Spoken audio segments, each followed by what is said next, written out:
പാകിസ്ഥാൻ മുൻ പ്രധാനമന്ത്രി ഇമ്രാൻഖാൻ ജീവിച്ചിരിപ്പുണ്ടെന്ന സഹോദരി ഡോക്ടർ ഉസ്മാ ഖാൻ റാവൽപിണ്ടിയിലെ അതിയാല ജയിലിലെത്തി സഹോദരനെ കണ്ട ശേഷമാണ് ഉസ്മാ ഖാൻ ഇക്കാര്യം വെളിപ്പെടുത്തിയത്.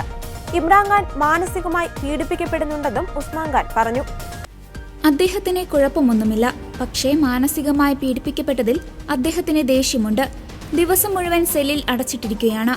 കുറച്ചുനേരം മാത്രമേ പുറത്തിറങ്ങാൻ കഴിയൂ. ആരുമായും ആശയവിനിമയം നടത്താൻ കഴിയില്ല എന്നും ഉസ്മാ ഖാൻ പറഞ്ഞു. 20 മിനിറ്റോളമാണ് കൂടിക്കാഴ്ച നീണ്ടത്. ജനറൽ അസീം മുനീറിനെ സഹോദരൻ തന്റെ തടവിനും അവസ്ഥയ്ക്കും കുറ്റപ്പെടുത്തിയതായും ഉസ്മാ ഖാൻ പറഞ്ഞു. ചരിത്രത്തിലെ ഏറ്റവും ക്രൂരനായ സ്വേച്ഛാധിപതിയാണ് അസീം മുനീർ. അയാൾക്ക് മാനസിക സ്ഥിരതയില്ല. സൈനിക നേതൃത്വം എനിക്കെതിരെ ചെയ്യാവുന്നതെല്ലാം ചെയ്തു. ഇനി അവർക്ക് ബാക്കിയുള്ളത് എന്നെ കൊല്ലുക എന്നത് മാത്രമാണ്.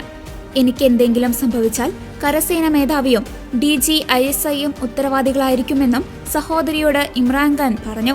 ഇക്കാര്യം പാകിസ്ഥാൻ തെഹ്രിക്കെ ഇൻസാഫ് പ്രസ്താവനയിൽ അറിയിച്ചു. ഇമ്രാൻഖാനെ ഏകാന്ത തടവിൽ പാർപ്പിച്ചിരിക്കുകയാണെന്നും വൈദ്യുതി, സൂര്യപ്രകാശം, ശുദ്ധമായ കുടിവെള്ളം, വൈദ്യസഹായം, തടവുകാർക്ക് സാധാരണയായി ലഭിക്കുന്ന അടിസ്ഥാന സൗകര്യങ്ങൾ എന്നിവയെല്ലാം നിഷേധിച്ചുവെന്നും പാർട്ടി ആരോപിക്കുന്നു. അതേസമയം ഇന്ത്യ പാകിസ്ഥാൻ സംഘർഷം പരിഹരിച്ചെന്ന അവകാശവാദം ആവർത്തിച്ച് US പ്രസിഡന്റ് ഡൊണാൾഡ് ട്രംപ്. താൻ അവസാനിപ്പിച്ച 8 യുദ്ധങ്ങളിൽ ഓരോന്നിനും സമാധാനത്തിനുള്ള നോബൽ പുരസ്കാരം ലഭിക്കണമെന്നും ട്രംപ് പറഞ്ഞു.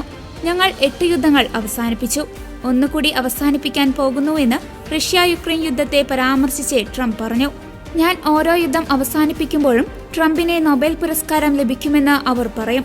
എന്നാൽ ഞാൻ ആ യുദ്ധം അവസാനിപ്പിച്ചാൽ അതിന് പുരസ്കാരം ലഭിക്കില്ലെന്നും, പക്ഷേ അടുത്ത യുദ്ധം അവസാനിപ്പിച്ചാൽ പുരസ്കാരം ലഭിച്ചേക്കുമെന്നും അവർ പറയും.